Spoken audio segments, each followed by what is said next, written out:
Você ouve agora o MamiCast, o seu podcast de maternidade com informação e leveza.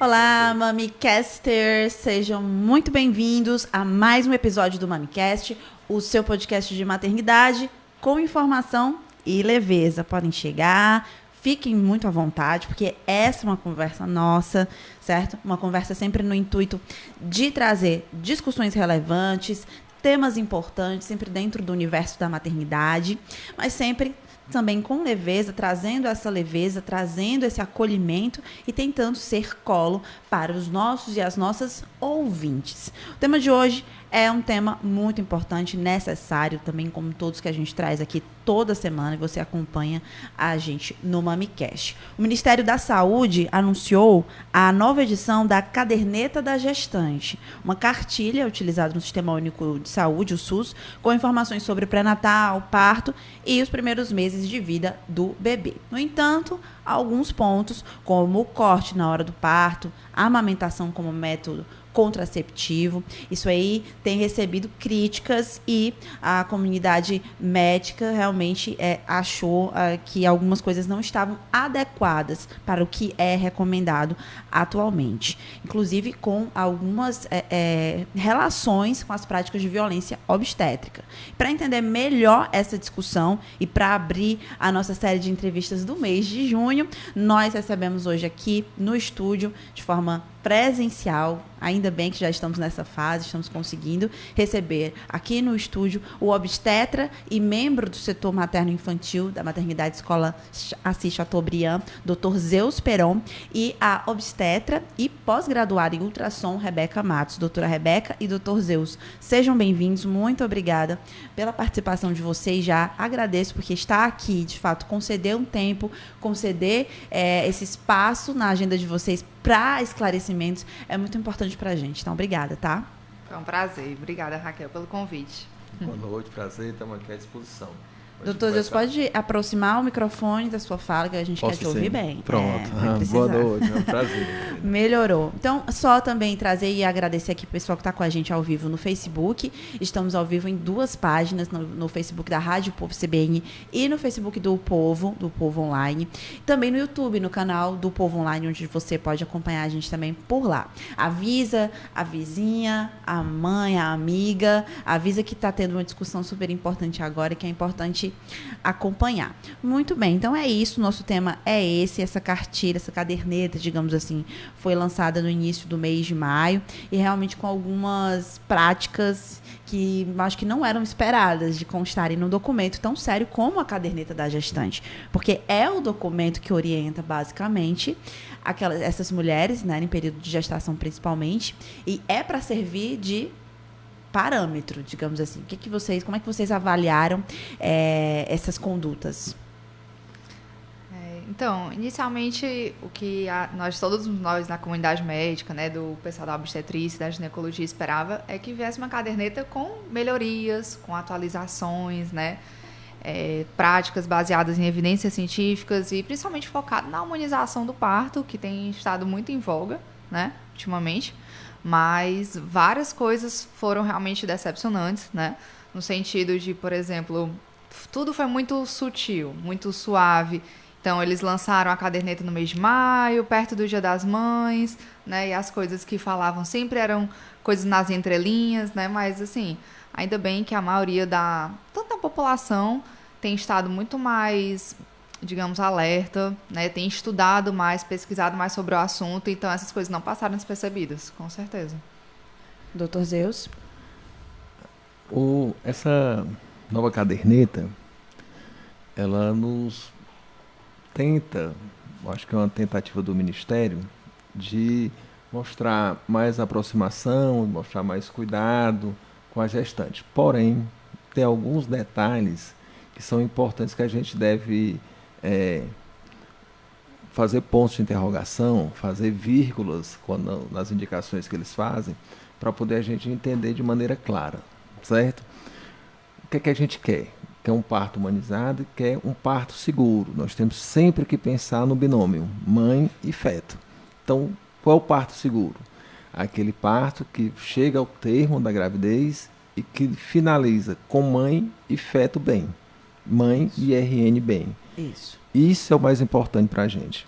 Para a gente chegar nesse ponto, a primeira coisa que a gente deve pensar é no pré-natal. Então, se eu tiver um pré-natal adequado, com informações, com a equipe preparada, eu já tenho um grande passo para poder chegar nesse sucesso. Nesses pontos que você levantou, eu vou iniciar aqui com um ponto que você levantou, que é o negócio da episiotomia. Exato. De fazer o corte ou não para poder facilitar o parto, a saída do bebê.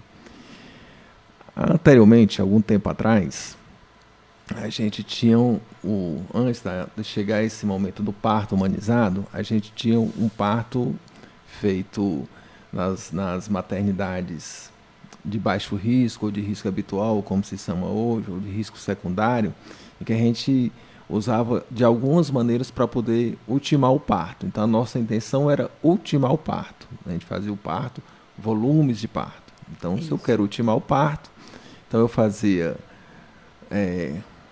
ocitocina, né, que é para poder aumentar as contrações uterinas. Eu fazia manobras que hoje em dia a gente não faz mais, que era o cristelé, que era a história...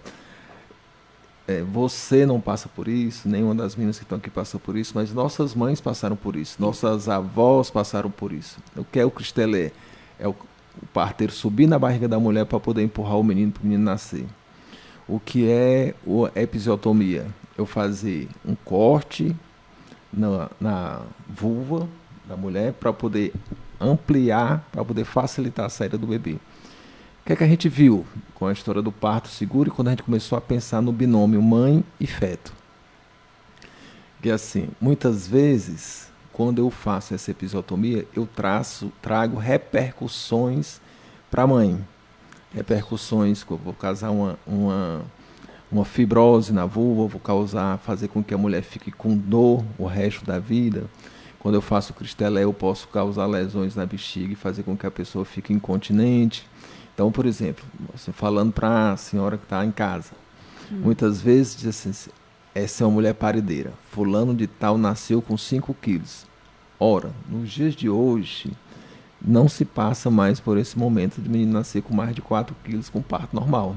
Verdade. Então, por exemplo, nesse período, o menino nascia com 5 quilos, tinha um trabalho de parto prolongado, eu tinha um risco, aí o cara partia para o cristelé, o cara fazia uma epísio ampla, sim, aumentava o risco de sangramento, aumentava o risco de atonia, aumentava o risco de fratura de clavícula para o bebê. Então, era uma série de complicações. Então, assim, quando ele fala não episiotomia, tudo bem, mas em que momentos?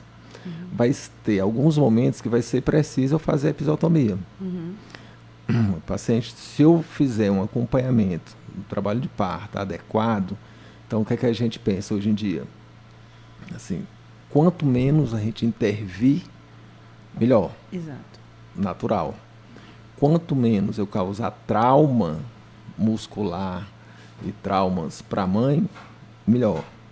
Porém, vai ter momentos em que, para resolver aquela gravidez, pensando no binômio mãe e feto, eu vou precisar fazer uma episiotomia, vou precisar, em vez de fazer o cristelé, eu uso um vácuo extrator, que é para poder tirar o bebê. Eu posso, antigamente, a gente tinha uma história de assim, esse menino nasceu a ferro, que era a história do fósseis. Então, eu fazia fósseis alto para poder o menino nascer normal e tal. Hoje em dia, a gente não usa mais isso. A gente usa um fósseis baixo, que é um fósseis só de alívio, quando necessário. Para que isso aconteça, é preciso que eu pense no parto seguro e no binômio mãe e feto. Então, essa humanização, digamos assim, que foi acontecendo através dos estudos, né, doutor, pelo que o senhor disse, a gente foi estudando e foi vendo que existiam ali situações que podiam prejudicar. Então, parece que esse estudo não aconteceu, não foi levado em consideração muito nessa caderneta. Em que momentos ali eles falam, né, na caderneta, da sugestão da epísio, do cristelé? Em que momentos eles colocam como necessário o cristelé, por exemplo? Que pode, eu acho que hoje é até falado como mesmo uma violência obstétrica. Assim, eu particularmente, durante a minha residência, a minha formação, eu peguei a transição dessas coisas que eram feitas antigamente de rotina e hoje em dia práticas que com certeza não são mais de rotina e algumas situações, às vezes, até proscritas, né? Concordo com o Dr. Zeus, realmente a saúde da mãe e do bebê é a base, né, do triângulo de importância durante um parto, mas ele não é somente a questão da segurança. Tem outras várias coisas que a gente tem que considerar. Então, por exemplo, antigamente, né, o parto era visto como algo simplesmente natural, era feito por parteiras, era feito em casa, enfim. Não que eu defenda essa questão do parto domiciliar, inclusive não é recomendado pelo Ministério da Saúde. Mas por questão de aumentar muito a questão da intervenção, o parto foi se tornando algo patológico, em que era centrado no médico, era centrado nas intervenções. E nós viemos, então, regredindo no aspecto positivo de, vamos diminuir as intervenções, porque tem aquela famosa brincadeira, né? O bebê vai nascer com, sem ou apesar do médico. Então, a grande maioria das vezes, os partos, eles são de baixo risco e não precisam de nenhuma intervenção. Então, pensando nisso, obviamente, tendo como base a segurança da mãe e do bebê, a gente também vai querer o quê? Evitar intervenções e a gente quer experiências positivas. A gente quer que a mãe saia dali não traumatizada, em que a mãe tenha visto o parto e ela lembre disso com um saudosismo, como uma memória boa, apesar das dores, das contrações, mas que ela possa falar bem desse momento e, quem sabe, numa gestação futura, pensar em um parto normal novamente, né?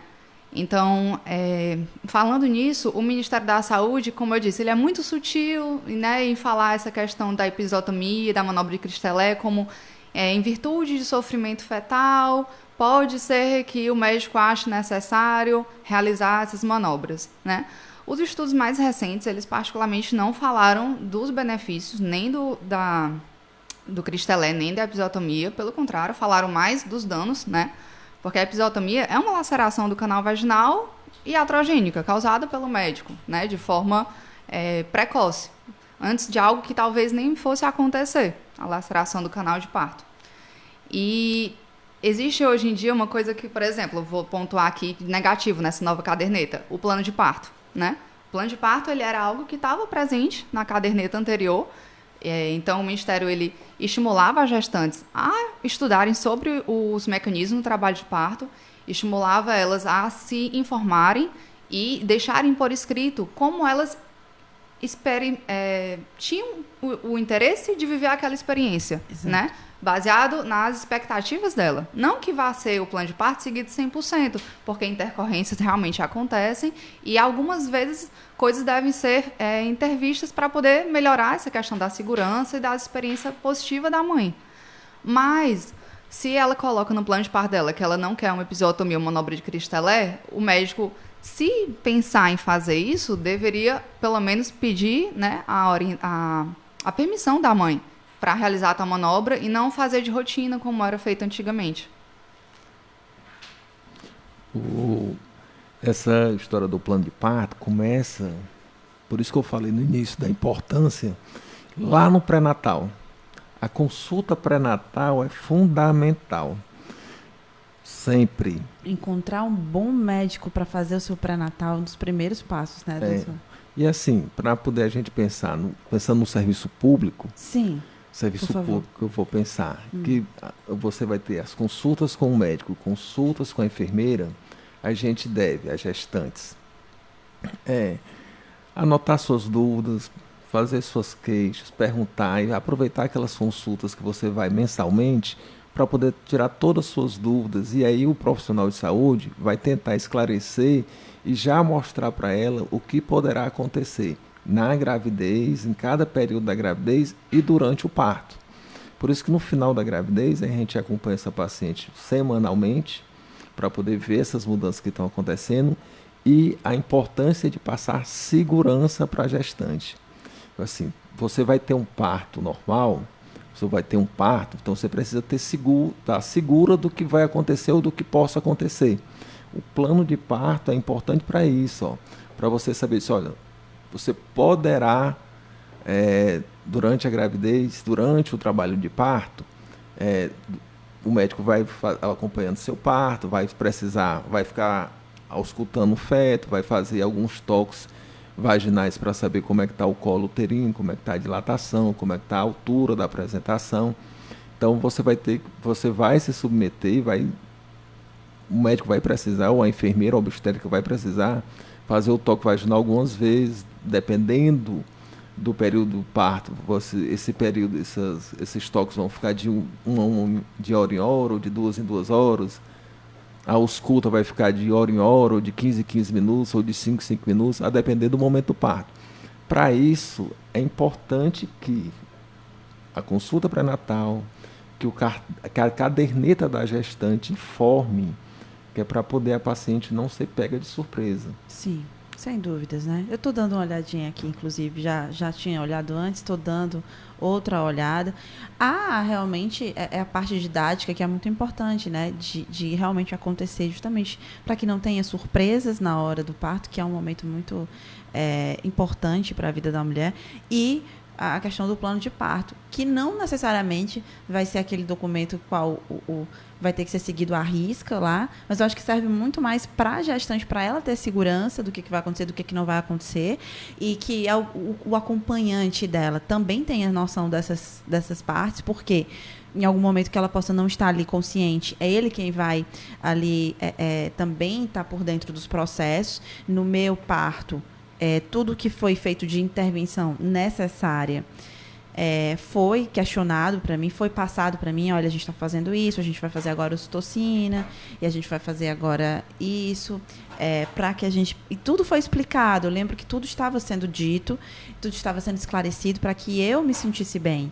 E eu lembro muito bem disso, né? Eu tive a Serena no São Camilo, até estava conversando com a doutora Rebeca um pouco antes de começar aqui, e a gente conversava sobre isso. Então, foi uma experiência que, para mim, foi a mais respeitosa. Mas quando não acontece assim, né?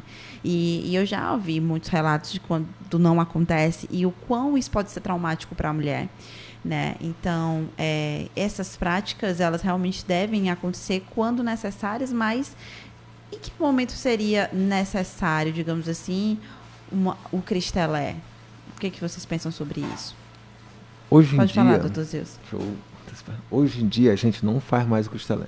Pois é. Então, não seria, não existe. Hoje não é necessário. A pergunta foi justamente para que vocês respondessem isso. Não é necessário. Olha, hoje em dia a gente tem um vácuo que extrator que a gente faz com a paciente para poder ultimar o parto, para poder o menino estar muito tempo ali, em período expulsivo, a gente faz o vácuo para poder o bebê nascer. Ou então a gente lança a mão de um fósforo de alívio para o bebê nascer.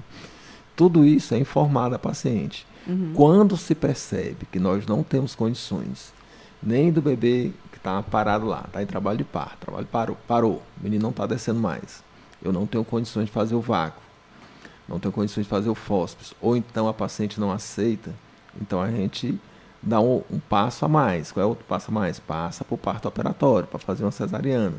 Mas certo. Tudo isso é sempre informado e comunicado à paciente. Tem que ser. Para poder a gente ter segurança. Uhum. A gente, profissional de saúde, ter segurança e a família ter segurança. Uma coisa importante que você falou foi a figura do acompanhante. O acompanhante é fundamental nesse momento do trabalho de parto. Como ele é fundamental no trabalho de parto, ele tem que ter acompanhado o pré-natal, que é para poder ele saber o que é que vai acontecer, que é para ele não ser pego de surpresa, que é para ele não ficar admirado quando a médica chega lá, está acompanhando no centro obstétrico, na sala de parto, e diz assim, pronto, agora vamos levantar, vamos andar. Aí o cara bota a mão na cabeça, meu Deus, a mulher está sentindo dor, vai pedir para ela andar, vai pedir para ela sentar aqui numa bolinha de bubble para poder ela ficar pulando. Que cara louco. Aí nem sabe ele que isso faz parte do trabalho de parto. Que isso é positivo, Isso né? é positivo. Que isso vai fazer com que a gente evite o uso do Cristelé, né? Sim, com certeza, né? A informação, o preparo do casal, né? Ou quem quer que seja acompanhante da paciente no dia do seu parto, é muito importante para eles saberem como lidar com as coisas e o que esperar, né? Mas, se permitido, doutor Zeus falou sobre a cesárea, eu achei até interessante, porque na caderneta ela fala justamente isso. A cesárea é um procedimento seguro para salvar vidas. Não é que essa frase está errada, mas como eu disse, a nova caderneta é toda cheia de sutilezas, né? Então, assim, eu acho que nessa caderneta, não sei se você chegou a ler ela toda, Raquel, ela foca muito, que eu achei, na dor do trabalho de parto normal. Ela fala muito sobre a dor, sobre como as contrações são dolorosas, sobre como você tem que ser forte para aguentar essa dor. Ela enfatiza muito essa parte, de modo sutil, mas ela sempre toca nesse ponto em vários aspectos. E aí, no final, ela bota, se nada der certo, tenhamos a cesárea como método para salvar vidas. E assim, eu achei ele acho que exaltou um pouco muito a cesárea, porque, por exemplo, nós, como Brasil, somos um dos países que mais faz cesárea, e a Organização Mundial de Saúde recomenda que seja uma taxa menor que 15%. E na rede privada, esse número passa quase 80%, enfim, na rede pública um pouco menos, mas ainda assim bem mais que 15%, a taxa de cesariana do país, né? Então, eu acho que a caderneta falhou em como recomendar a cesariana, porque ela não era para ser uma cirurgia, é uma cirurgia, certo? Isso não pode ser esquecido, e assim como qualquer cirurgia tem riscos, tem complicações, e para gestações futuras também, em mulheres que pensam ter outros filhos, né? Então, o Nova Caderneta, ela foca muito na dor e exalta a cesariana, né? Mas deveria ser realizada com reais indicações, e isso a gente aprende na nossa residência, na nossa formação, situações pontuais em que a cesariana realmente é indicada, mas são situações assim que não é de uma gravidez, né, de baixo risco. E o Ministério da Saúde, ele fala, você tem vários mecanismos para diminuir essa dor trabalho de parto, como, por exemplo, uma analgesia, uma bola, um chuveiro com água quente, mas a gente sabe que isso aí é exceção, né? A grande maioria da população brasileira não tem acesso a todos esses recursos para diminuir a dor de um trabalho de parto, aquela analgesia não farmacológica que a gente diz, né? Aqui em Fortaleza, por exemplo, o hospital da rede pública que faz analgesia de rotina é a MEAC, que eu saiba, assim, somente, né? E os outros não dispõem disso.